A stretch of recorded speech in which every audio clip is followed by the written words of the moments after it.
It can be very helpful to display the screen of your iPad onto the screen of your laptop, which is then projected onto your smartboard.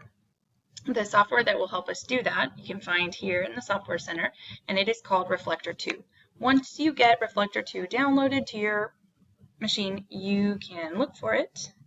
Go to the Start menu, scroll down in Programs. You can see here that I've actually pinned it to my Start menu, but if you have not done that yet, you're just going to scroll until you find it, and you can right-click right next to that software and pin it to the Start menu.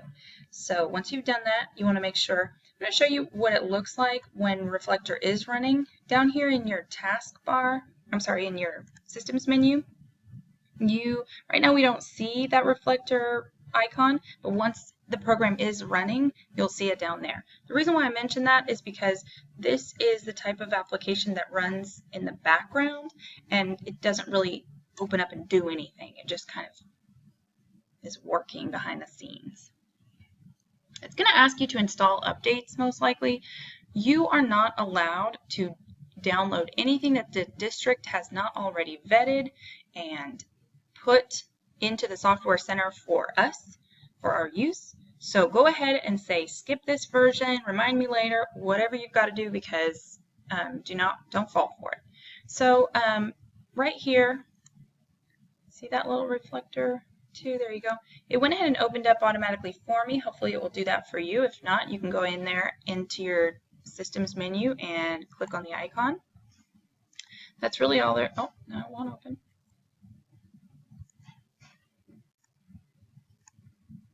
You just had to be patient.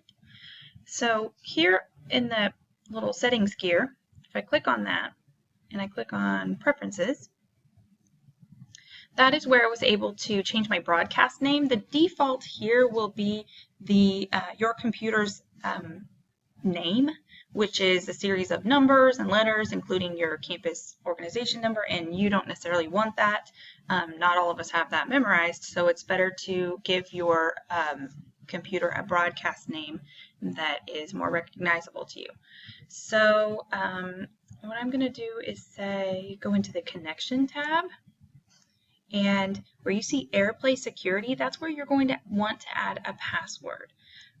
I wouldn't do anything too secure, like a 1234, or maybe, your room number or something like that. I'm going to use 1234. We just don't want anyone to accidentally be able to reflect what's happening on their mobile device screen onto your laptop. So I'm just going to go ahead and say apply and OK. I think those are all the settings that you need. If I think of anything else, I will let you know. So now what I need to do is on my iPad, I am going to swipe up from the bottom, find where it says AirPlay Mirroring, and sure enough, my name pops up because my computer is running software that helps my iPad talk to my computer. That's the technical way of explaining it, by the way. So there you see what I did. I'll do it again. Give it a second. It's still working. You can see it chugging along.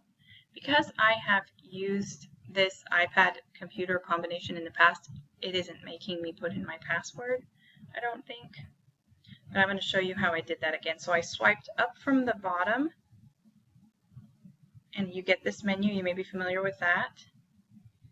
And it looks like a square with a triangle. That's what you're going to want. If anyone else had this software running on their computer here in the building, I would also see their name. I don't, so I am good to go.